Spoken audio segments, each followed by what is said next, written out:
अगला सवाल अली भाई ये है कि आप अहले सुन्नत की कुतुब में क्या ये मौजूद है कि हज़रत अब्दुल्ला इब्न उमर रज़ी अल्लाह ताला अन्हु ने खुद भी यजीद की बैत की और लोगों को भी बैत तोड़ने से रोकते थे? हाँ जी, हदीस है, बुखारी में भी है, मुस्लिम में थोड़ी डिटेल के साथ है। तो सही मुस्लिम में आता है, बुखारी में मौजूद है कि उन्होंने कहा कि मैं, यानी वो मना करते थे, लेकिन दूसरी तरफ वाले लोग नहीं मानते थे। तो इस मामले में हज़रत अब्दुल्ला बिन उमर के इस मौक़िफ़ को हम गलत समझते हैं। दूसरा, अब्दुल्ला बिन उमर अपनी ज़िंदगी में चूँकि पैसे मिजाज रहे हैं, तो अब्दुल्ला बिन उमर के यानी मिजाज, मैं पूरे पूरे लेक्चर्स दे सकता हूँ कि एक मेरा क्लिप भी था, the difference between the natures of Ibn Umar and Ibn Ali. ये मैं मुफ्तियान को बता रहा हूँ, इधर आप छुपे हैं ना, यही हुसैन अलैहिस्सलाम के साथ किया था हमने, कि अकेले जा रहे थे, उन्होंने कहा था मैं तुम्हें इस्लाम तो भूल गया है।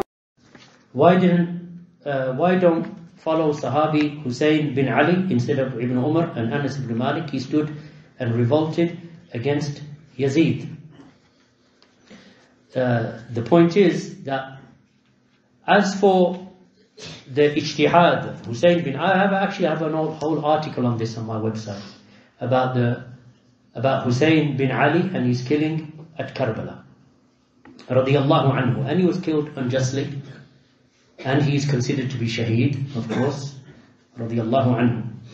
So, as for Husayn, then the Sahaba who were with Husayn in Medina, one by one, male and female, including Ibn Umar, including Ibn Abbas, and Ibn Abbas is related to him, and others, that they said, don't go, don't do it, don't go, because the people of Iraq were calling him. So they called him, they said, come, and we are waiting for you, and we will support you. They said, listen, they didn't even support your father, they're not going to support you. So he said, no, I'm going to go. So, if I read to you, listen, subhanallah, what happened. And I'll give you the narration of the revolt of, or the so-called revolt of Husayn bin Ali radiallahu anhu. If you just listen to one or two narrations, and you will realize the true situation here. So, from the evidences or from the incidents that took place is this one. First of all, they say that Husayn rebelling proves that rebellion is permissible. What's our answer to that? We already discussed it about the Hajj. If one Sahabi differs with another Sahabi, are they both right? Because you're saying, oh, you said Ibn Umar, and you said Fulan, and you said Anas ibn Malik. Right? But who else did I say before them? Did I not mention Rasulullah? The hadith of in As-Sunnah of Ibn Abi Asim, and the hadith in Sahih Muslim, and the hadith elsewhere. That you'll have rulers over you, who will beat you in your back, and they will take your wealth. You'll have rulers over you who will have hearts of devils in the bodies of men. You'll have rulers over you who will not follow my sunnah and not follow my guidance. And the Prophet ﷺ said, hear them and obey them. They will take your haqq and they will give it to somebody else. Who said that? Rasulullah ﷺ. Then, I told you, Anas ibn Malik. And I gave you a real life example of them acting upon the hadith of the Prophet ﷺ. Now let's say that Husayn did what he did. What is the mizan? What is the measure? How do we judge whether when Ibn Umar said to him, don't go, and he said, I'm going, who is correct in accordance to the hadith of Allah's Messenger sallallahu alaihi wasallam? What do we follow the hadith? فَإِن تَنَازَعْتُمْ فِي شَيْءٍ فَرُدُّوهُ إِلَى اللَّهِ وَرَسُولِهِ. So if the Sahaba they differ, then refer it back to whom? To Allah and His Messenger. What did the Messenger say? Rebel or not rebel? Not rebel. So if a Sahabi now, out of his ijtihad, makes a mistake, even if he's from the best, do we leave Rasulullah for that Sahabi? Of course we don't. We say that this position of the Sahabi was his ijtihad, but it is a mistake. Why? Who is correct? Rasulullah sallallahu alayhi wasallam. How do we know that?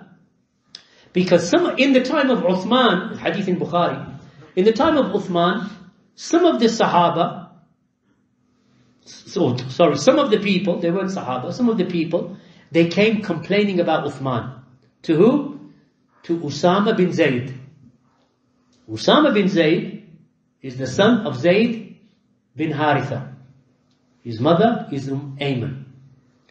Usama bin Zayd, Allah's Messenger said, I love Usama and I love the father of Usama. Right? Usama bin Zayd. So they came to Usama, they said, look at Uthman. Look at Uthman. Ye kar raha, wo kar raha. Talking about Uthman. Will you not speak to him? He said, if I speak to him, wallahi, I will speak to him as one person to one person, when there is no one else. This is how I have spoken to him. He said, for by Allah, I do not want to open a door that was never opened before me. Meaning, I'm not going to speak about the ruler in public, because I will not open a door that was never opened before me. What's that the proof of? Speaking against the ruler was never done up until the time of Uthman. And who did it? These ones who rebelled against Uthman radiallahu anhu. Is that clear? So Usama bin Zayd, so this qawl of Usama bin Zayd is actually considered to be sunnah. Why is it sunnah? Because he's mentioning something that is true. That this, what you're telling me to do, speak against Uthman, was never done before me. Hadith in Bukhari. Meaning that this is the sunnah of Allah's Messenger. Furthermore, the hadith that I've mentioned. So, if anyone comes and takes a different position to that, then we say that that position is a mistake. Whomsoever comes with it. It doesn't matter who comes with it. It can be a Sahabi. We still say it is not correct. What is correct is Rasulullah. So the Sahabi, we say, may Allah reward him for his ijtihad. And may Allah subhanahu wa ta'ala forgive him. رَبَّنَا اغْفِرْ لَنَا وَلِإِخْوَانِنَا الَّذِينَ سَبَقُونَ بِالْإِيمَانِ. Oh Allah, forgive us and forgive our brothers who came before us in Iman. Right? So this is now the issue with the companion and the grandson of Allah's Messenger sallallahu alayhi wa sallam. So, as for the journey of the beloved grandson of Allah's Messenger to Iraq, that led to his unjust and oppressive murder, he was murdered unjustly, was a journey that the rest of the companions advised him against in the strongest terms. In the end, he left Mecca. Sorry, I think I said Medina earlier. He left Mecca, desiring, what was the intention of Husayn? He wanted sulh. Just like we mentioned yesterday, when Aisha and Talha and Zubair went, they wanted sulh. He wanted rectification. And he was not aware of the plots against him.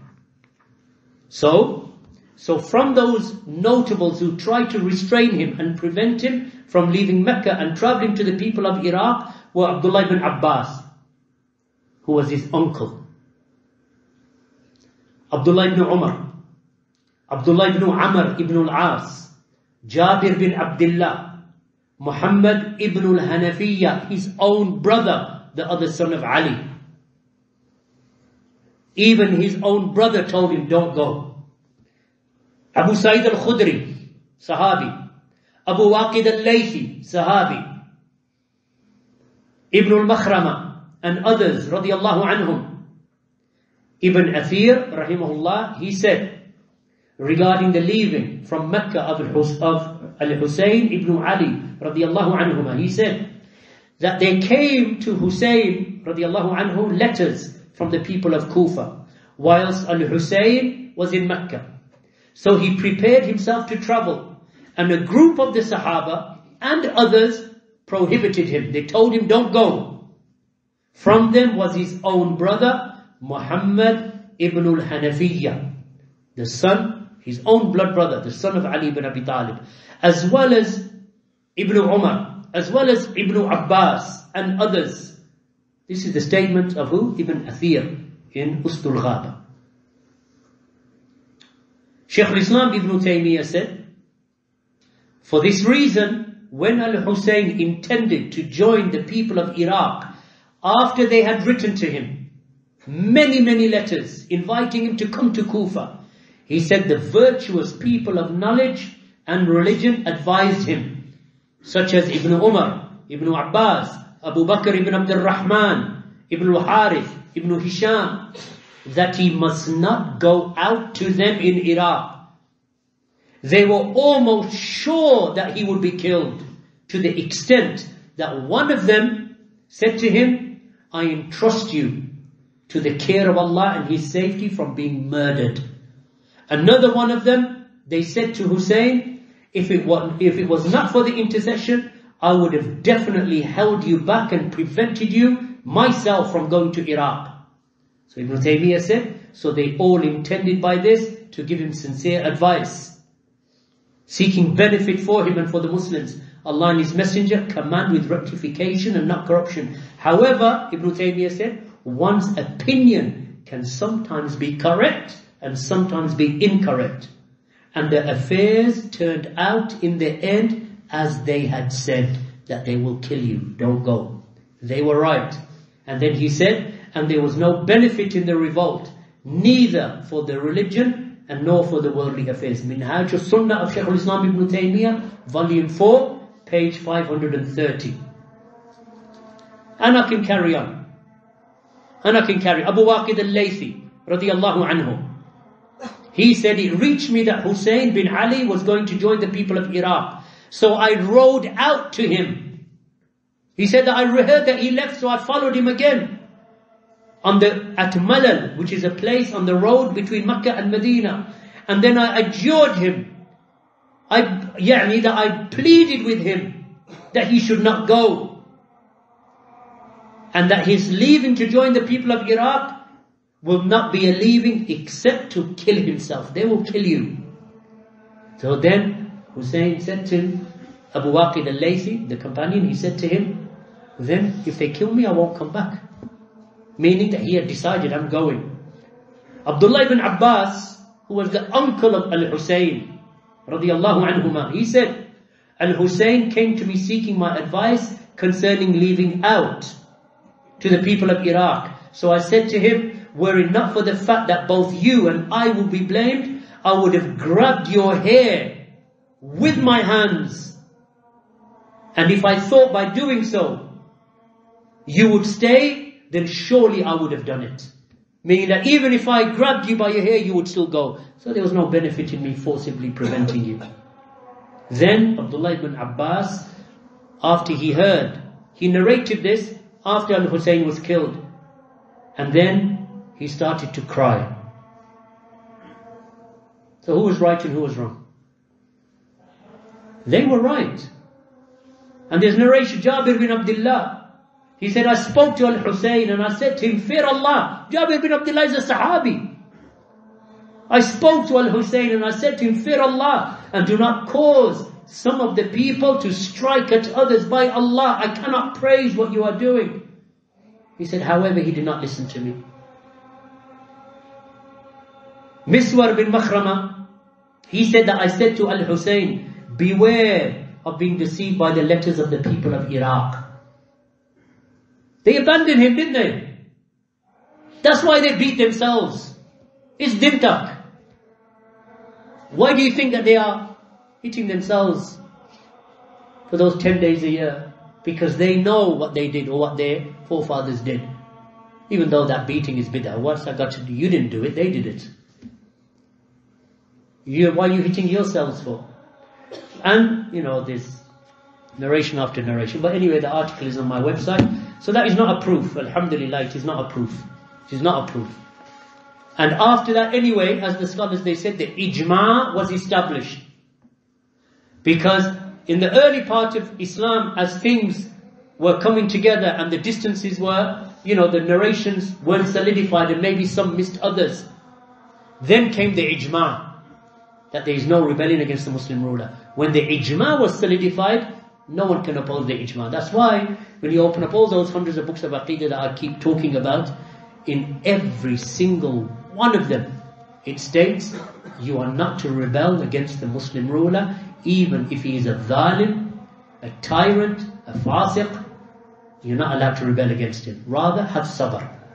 Have sabr. Don't raise the sword against him. Don't publicly speak against him. Have sabr, make dua. Give him your haqq and ask Allah for your haqq.